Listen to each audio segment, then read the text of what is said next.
วัสดีค่ะวันนี้มัธยม2และ3ก็จะมาพรีเซนต์เกี่ยวกับร่องรอยการเรียนรู้นะคะพวกเราก็จะมาพรีเซนต์ของมัธยม2กันวิชาแรกก็คือโซเชียลนะคะวิชาโซเชียลครั้งนี้เราก็ได้เรียนเกี่ยวกับWorld War I ค่ะว่ามันเริ่มยังไงแล้วก็คนสำคัญมีใครบ้างแล้วก็ Major Event คืออะไรค่ะส่วนภาษาไทยนะคะองค์นี้ก็จะมีการให้ไปสอน Scratch คือโปรแกรมมิ่งของป. 5 และ 6 ค่ะซึ่งก็จะสอนเป็นระยะเวลา8 ครั้งค่ะครั้งละ2 ชั่วโมงทำให้เราก็จะได้ฝึกการพูดการสอนซึ่งน้องก็จะได้เรียนรู้การเขียนโปรแกรมแล้วก็การคิดเป็นระบบนะคะส่วนดนตรีไทยนะคะครั้งนี้ก็จะได้เล่นดนตรีคนละ2 เครื่องค่ะแล้วก็จะมีเพลงใหม่ที่ได้เล่นในองค์นี้ค่ะแล้วก็จะแสดงในเวลา 10 โมงด้วยค่ะต่อมาก็จะเป็นแบบ for life ของพิชชี่ค่ะแล้วก็แบบ for life องค์นี้นะคะเราก็จะได้นำคณิตศาสตร์เนี่ยมาประยุกต์กับการใช้ในชีวิตประจำวันเช่นเคยค่ะเช่นการคำนวณว่าการโยนไพ่เข้ากล่องเนี่ยของแต่ละคนเนี่ยใช้อัตราการโยนไพ่เข้ากล่องของแต่ละคนเป็นเท่าไหร่ถ้าเราจะแข่งกันเนี่ยเราจะให้แต้มต่อของอีกคนเท่าไหร่ค่ะส่วนต่อไปนะคะเป็นวิชาประวัติศาสตร์นะคะซึ่งประวัติศาสตร์ครั้งนี้นะคะเราก็จะเรียนเกี่ยวกับระบบโทรเลขนะคะแล้วก็ประเทศไทยสมัยใหม่รวมถึงนะคะก็ได้เรียนเกี่ยวกับการแต่งกายด้วยค่ะแล้วก็การย้อมผ้าแบบชาววังค่ะซึ่งสามารถไปดูได้นะคะในบอร์ดข้างนอกค่ะต่อไปนะคะวิชาศิลปะในองค์นี้เนี่ยเราก็จะได้เรียนกับเทคนิคการเขียนสีน้ำนะคะในเริ่มแรกเนี่ยเราก็จะเริ่มเขียนฝึกการระบายเบื้องต้นก่อนค่ะต่อมาเราก็จะเริ่มหัดเขียนหุ่นนิ่งโดยใช้ผลไม้นะคะเป็นหุ่นแล้วถึงต่อมาเนี่ยค่ะก็จะมีการใช้เป็นขนมนะคะเป็นหุ่นด้วยซึ่งผลงานเนี่ยสามารถชมได้ด้านนอกนะคะต่อไปนะคะเป็นวิชาวิทยาศาสตร์ซึ่งในองค์นี้นี่เราก็จะได้เรียนเกี่ยวกับโปรแกรมนะคะ Python ซึ่งเราได้เรียนเกี่ยวกับภาษาของโปรแกรมต่างๆนะคะแล้วก็การหัดเขียนโปรแกรมที่มากขึ้นรวมถึงเราก็ได้อ่านหนังสือ The Art of Thinking Theory นะคะเพื่อฝึกความคิดของเราให้มากขึ้นอันนี้ก็จะมีการทดลองต่างๆด้วยค่ะเช่นการทดลองเกี่ยวกับแม่แรงค่ะแล้วก็การทดลองเกี่ยวกับแกนกระดาษนะคะว่าเราจะแกนกระดาษแกนแดงเนี่ยเราสามารถรับน้ำหนักได้เท่าไหร่โดยการนำหนังสือมาวางค่ะก็มาชั่งน้ำหนักค่ะอันนี้ก็จะเป็นในส่วนของวิชาคณิตศาสตร์นะคะสำหรับพระเอิร์ธค่ะค่ะในองค์นี้ก็จะมีเรียนกับพิทาโกรัสค่ะแล้วก็มีจำนวนตรรกะหลักที่2หลักที่3ค่ะแล้วก็มีพวกเส้นขนานมุมภายในมุมแยงค่ะค่ะแล้วก็ในส่วนของวิชาภาษาอังกฤษนะคะโดยในองค์นี้เนี่ยครูออนก็จะสอนเกี่ยวกับในเรื่องของหนังว่าประเภทหนังต่างๆเช่นแนวฮอร์เรอร์แนวสยองขวัญค่ะแนวโรแมนติกแนวคอมเมดี้ค่ะแล้วก็ในคลาสเนี่ยครูออนก็จะให้มีดูหนังด้วยค่ะก็จะมีหนังแนวต่างๆค่ะเช่นแบบมีสเกเลตันคีมีอะไรอย่างเงี้ยค่ะก็จะมีสิ่งที่จะได้ดูกันแล้วก็จะได้งานเราทำเป็นแบบเอสเซ่ทำเป็นแบบแปลเพลงอะไรอย่างเงี้ยค่ะต่อไปเป็นวิชาพละศึกษานะคะก็จะมีโยคะเล่นโดยชุนแล้วก็พิชชี่ค่ะแล้วก็เป็นเทนนิสก็จะมีพี่ม.3 พี่กี่และพี่ฮัทแล้วก็มีทิยาจังค่ะอันนี้ก็จะเป็นกีฬาใหม่ในองค์นี้ค่ะก็จะเป็นมวยค่ะเรียนโดยจังแล้วก็พี่มุกีนะคะส่วนอันนี้ก็เป็นปิงปองค่ะก็จะมีทิยามีชุนแล้วก็มีพี่ทัศน์ค่ะแล้วก็อันนี้ก็จะเป็นสุดท้ายก็จะเป็นสควอช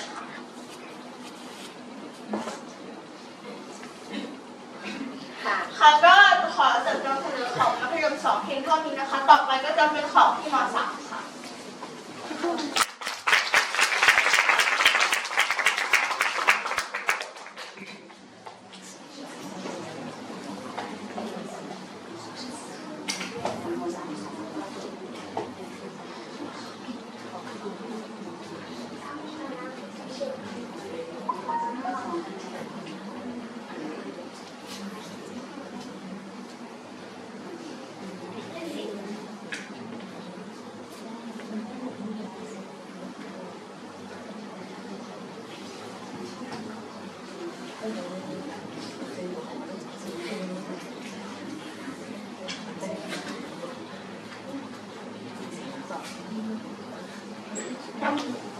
ก็อันนี้จะเป็นน้องสวัสดีครับอันนี้ก็จะเป็น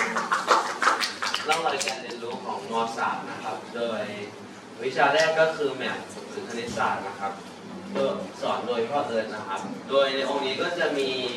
เรียนเรื่องความน่าจะเป็นก็มีไซมอสแทนแล้วก็มีการประยุกต์ใช้ในโจทย์ต่างๆนะครับอันต่อมาคือ Science นะครับอันนี้จะเป็นชั่วโมงที่แยกออกมาจากน้องๆที่อยู่ในวันศุกร์นะครับโดยในชั่วโมงนี้จะเรียนเกี่ยวกับ Python ซึ่งเป็นโปรแกรมใหม่นะครับโปรแกรมนี้ก็จะได้ฝึกการที่จะให้โปรแกรมทำโจทย์ที่มนุษย์ไม่ควรทำอย่างเช่นจะให้นับคำที่ขึ้นต้นด้วยตัว e หรือว่าคำที่มีตัว e เป็นตัวอักษรที่3มากกว่ากันแล้วก็สามารถให้โปรแกรมทำให้ซึ่งจะง่ายกว่าการนับเองด้วยมืออันต่อมาคือ well-being นะครับหรือว่าสุขศึกษาครับในองค์นี้ก็จะได้เรียนเรื่องระบบต่างๆในร่างกายนะครับโดยมี4ระบบคือ1ระบบไหลเวียนโลหิตนะครับระบบหายใจระบบต่อมไขข้อแล้วก็ระบบประสาทครับต่อไปก็จะเป็นส่วนของหนังสือครับก็ในองค์นี้นะครับแบบที่ได้เรียนนะก็จะเรียนเกี่ยวกับเรื่องความน่าจะเป็นสมการแล้วก็เรื่องรูปสามเหลี่ยมสี่เหลี่ยมซึ่งจะเรียนควบคู่กันระหว่างคณิตของม.3 แล้วก็คณิตเพิ่มเติมของม.3 อันต่อไปก็เป็นแบบฟอร์ไลน์ซึ่งสอนโดยแม่อ้อครับซึ่งครั้งนี้แม่อ้อก็จะสอนคล้ายๆกับน้องๆม.2 ก็คือเรื่องการคำนวณน้ำส้มว่าราคาเท่าไหร่คุ้มค่าไหมการเตรียมลูกบอลใส่กล่องให้ได้มากที่สุดครับแล้วก็การโยนไพ่ใส่กล่องส่วนสิ่งที่เพิ่มเข้ามานอกเหนือจากน้องๆม.2 ก็คือการเก็บสถิติครับก็คือการกดเมาส์ว่าใครกดเมาส์ได้เร็วที่สุดแล้วก็ดูว่าใครกดได้เร็วที่สุดแล้วก็ช้าที่สุดแล้วก็มาปรับเป็นค่าอย่างสุดท้ายก็คือโซเชียลครับซึ่งองค์นี้เนี่ยครูออมก็สอนพี่ๆเกี่ยวกับ capitalism แล้วก็ globalization ครับแล้วก็มีการดูหนังเกี่ยวกับ stock market ครับแล้วก็ครูออมให้เราดูหุ้นในประเทศไทยว่าเราจะซื้อตัวไหนแล้วก็ให้เราดูว่าเราจะซื้อในราคาเท่าไหร่แล้วก็ดูว่าได้กำไรหรือขาดทุนก็ขอจบการนำเสนอ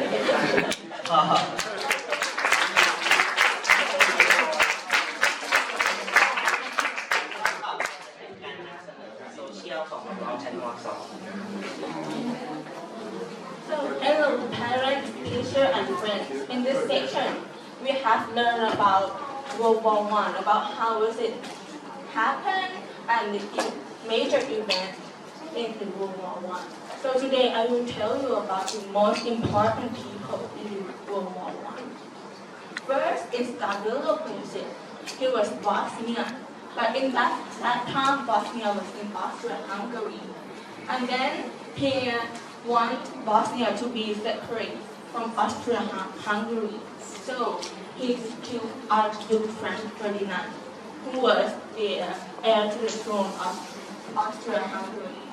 And he killed Franz Ferdinand when he came to Sarajevo, and the driver turned the wrong way. So he walked up and shoot Franz Ferdinand. And so Princip stayed in prison, but until he died in 1918. But he wasn't executed because he was too young. Next is Archduke Franz Ferdinand. He was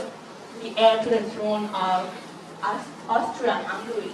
And in that time, his uncle was the king. And then he was assassinated in 28 June in 1914. And then the Austria-Hungary believed that Serbia support Gavrilo Princip. So they want to declare war with Serbia. Next is Kaiser Wilhelm. He was German emperor and he was the grandson of Queen of England, Queen Victoria. And then after he knew that Austria-Hungary wanted to declare war on Serbia, so he sent a blank check to support Austria-Hungary. And then the World War began. But then Germany lost, so he abdicated and went to Netherlands. Next is Tsar Nicholas II. He was the Russian emperor, and he married two German princesses. And at the end of the war, Russia won, but they lost a lot of soldiers. So everyone blamed Tsar Nicholas II and his wife, because his wife was from Germany. And then in 1918, he was murdered by Bolsheviks. And next is Woodrow Wilson. He was the American president during World War I, and he helped to form the League of Nations, which keep peace in Europe, and Treaty of Versailles. And in 1917, Germany started to sink U.S. ships. So he used this excuse to declare war. And next is Paul von Hindenburg and Erich Ludendorff. They were German officers, and they were able to push Russia out of its Prussia. And they were very important as the trench warfare line named after them as Hindenburg line. But then Germany lost, so they resigned. Next is David Lloyd. He was Great Britain Prime Minister. He was one of the big three in the Treaty of Versailles. And next is Edith Cavell. She was Great Britain nurse, and she had hospital in the Belgium. And he took care of Central Power soldiers and also the Allied soldiers. And she also helped soldiers, like Allied soldiers, to escape to Holland. But she was discovered by Germany, so she was executed. And important people in the Treaty of Versailles were Woodrow Wilson from USA, and George Clemenceau from France, and David Lloyd from Britain. And they had like different ideas. As USA only want Germany to know that having war wasn't good. But George Clemenceau want money, land, and wanted to limit German weapons. And David Lloyd, he only want Germany to pay but strong enough to trade. So the idea of Treaty of Versailles came from these people. So this is the end of the presentation. Thank you.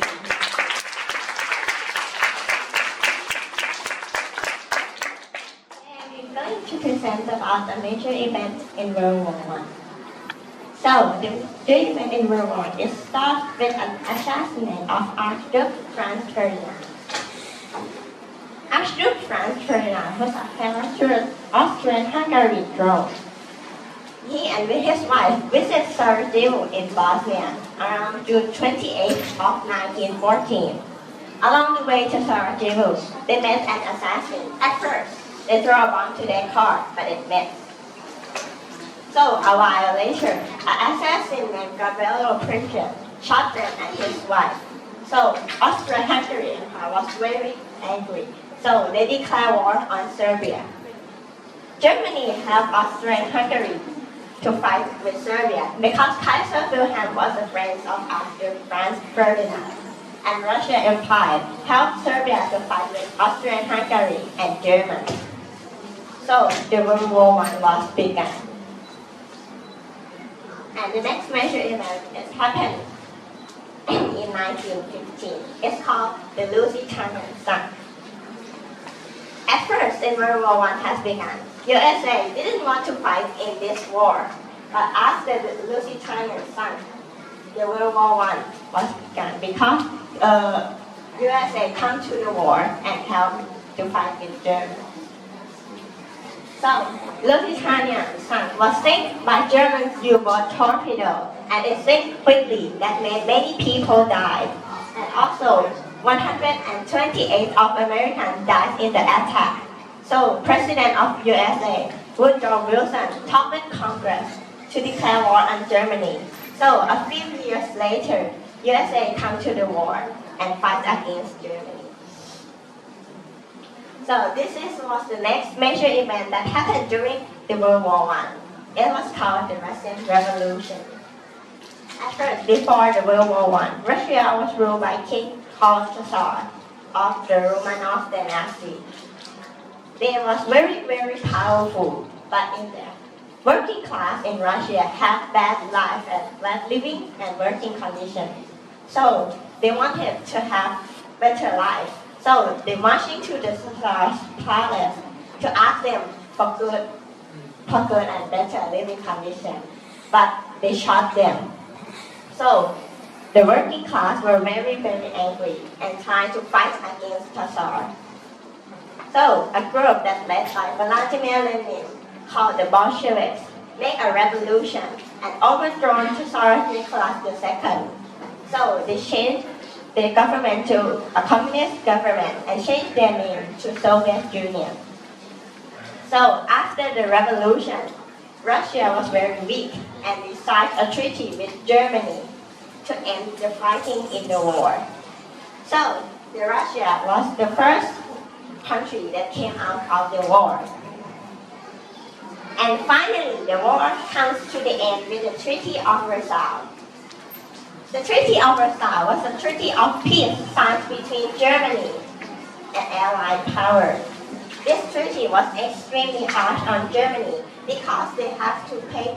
many of reparations for causing the war. So the main term of Treaty of Versailles was Germany's army was limited to 100,000 soldiers. They had to pay many reparations for 132 million gold marks. And they're not allowed to have aircraft, submarines, and they could have only 6 battleships. So they have to give their colonies to France and Great Britain too. And also they can't join the League of Nations. So that means Germany was very poor and the country was very weak. In that time, Adolf Hitler from a group that was called German Workers' Party and later changed name to Nazi. And a few years later, that group, Nazi, begins the World War II. And this is the end of my presentation. Thank you.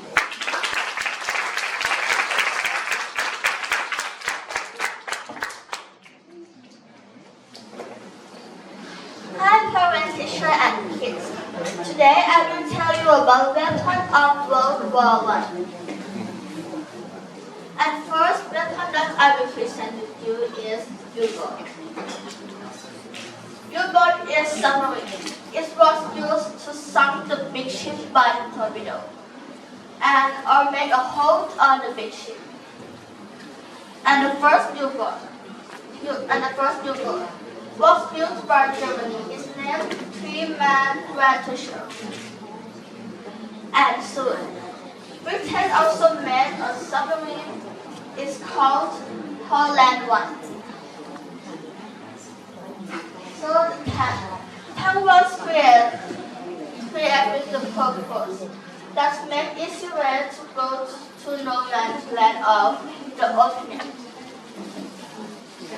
And the first tank was built by England in July 1915. The first tank is named Little Willie, and Little Willie was developed into the Big Willie and became the first tank that used in the World War I, named Mark I. And later Germany built a tank larger than the tank to pump the British tank and side. And in France, they have a first tank in 1917. So the plane. The first World War I plane was used for scout to see what the other side do. As for they have a new weapon, then we go to invent, and later the plane was developed to have a bomb and have a machine gun. Sniper. in the war, sniper is very, very important. The sniper appear as deadly sharpshooter in the trenches. And the skill of sniper, they have a good eyes, they have to be nimble and important, they have to conflict well. And the first sniper have to appear in the Germany. And soon, Britain army began to train their own sniper. And they have a sniper school. Poison gas. It's used for chemical to hurt the opponent. And makers, they have to make the opponent die. And poison gas first poison gas was made by Germany. In this war, the soldiers must wear the mask to save themselves. The machine gun. In the World War I, machine gun had to use in everywhere in the world. As for use in the tank, use in the battleship, and use in the airplane. And in addition to the weapon, they have many weapons. As for the flamethrower, the area bomb, the mortars, and the battleship. And this is all of my presentation. Thank you for watching.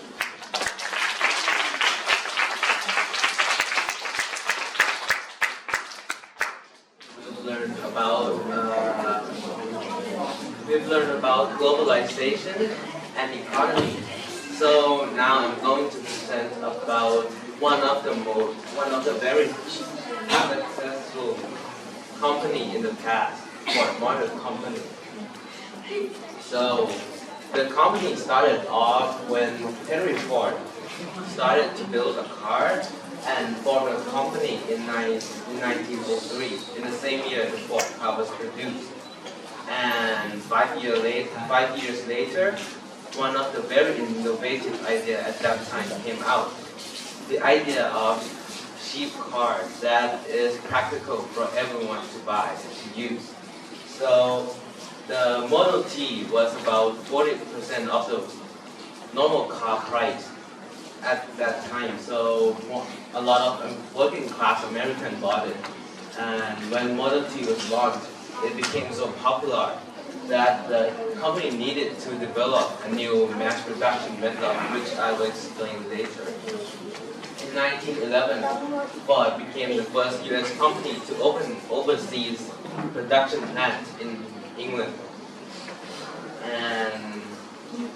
here, in 1913, Ford first built their line assembly production, which improved the efficiency of workers.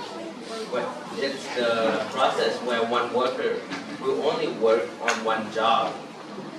which makes the job quicker. By improving the efficiency, Ford was able to raise the salary from $2.34 per 9 hours to $5 per 8 hours.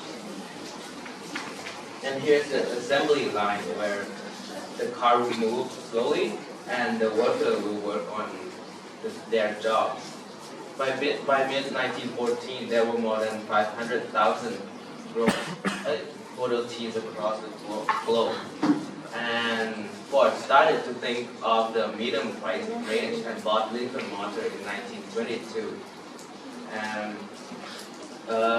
by the end of 1920, it has more than 20 overseas production plants across the globe, including in Canada, South Africa, and Latin America. And in 1927, they stopped making Model T and then started the new Model A, which wasn't as successful as Model T and wasn't as popular. And from the Lincoln model, they start producing new of their branches called Mercury, a medium price range car. And here's the new car, which was more expensive. And at this point, Ford flourished very well, that they have a lot of money to buy a lot of car companies, including Jaguar in 1990.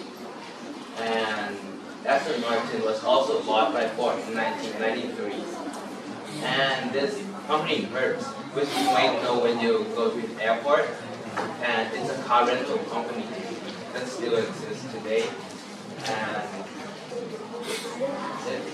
Ford has also owned two big companies, Volvo and Land Rover, and has a lot of share in Mazda. However, in 21st century, Ford struggled to sell their car, and their sales started to drop.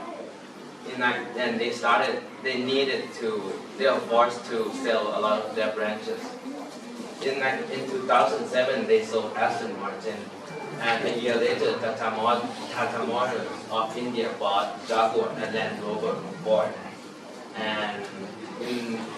2008, George W. Bush tried to help the big three car companies and to stabilize America's infrastructure, which helped Ford to pass through their hard time and avoid bankruptcy. And right now, Ford shifted its attention to self-driving car and SUVs, crossover, and a big cargo car. You can see that to be a very successful company in the past, Ford needed to invent two of the very innovative idea of making a car that everyone can use, a practical one, not a luxury one, and the idea of my production plant, which improves the efficiency a lot. Next up, Mookie will explain us how Starbucks got very popular.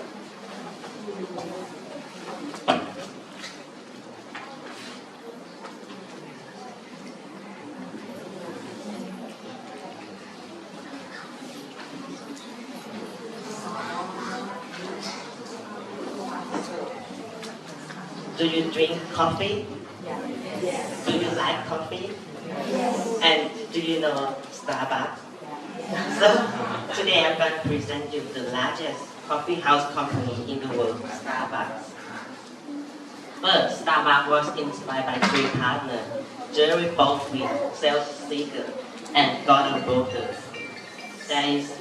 was a teacher in San Francisco University, and they think that they had want to sell a high quality of a coffee bean.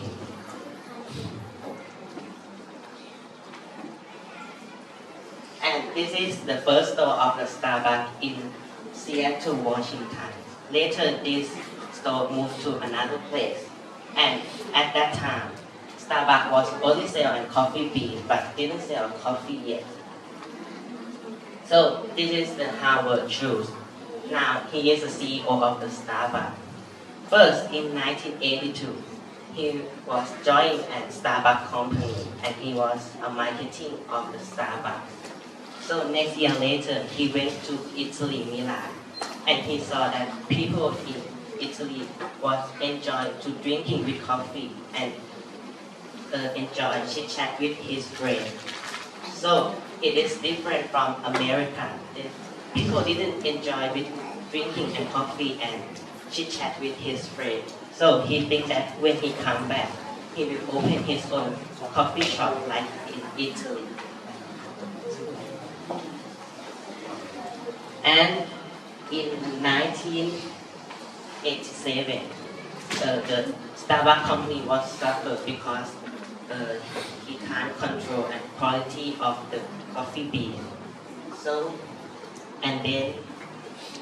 he was opening his own coffee shop, and at that time it was very famous. So when he has money, he buy a Starbucks company and use a Starbucks as a name, and he managed by his own. And in 1992, the Starbucks was very successful and it was entered the stock market exchange. So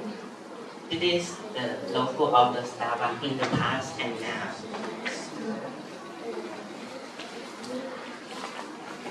So you can see that the Starbucks logo was based on the one of the novel named Moby. So in that novel have one of the character named Siren. So he used that character to become a logo and develop from the past to now. And then this is the number of the Starbucks store in worldwide. For example, China, South Korea, Mexico, and United Kingdom. So you can see that the Starbucks company is a very successful, the largest company in the world, so with 200,000 stores in worldwide. So the first Starbucks store that opened in another country is in 1998. So 2 years later, Starbucks come to open in Thailand in July 1998. So now in Thailand have more than 336 stores in Thailand. So you can see that Starbucks was a very successful company in the world. And this is the end of our presentation. Thank you.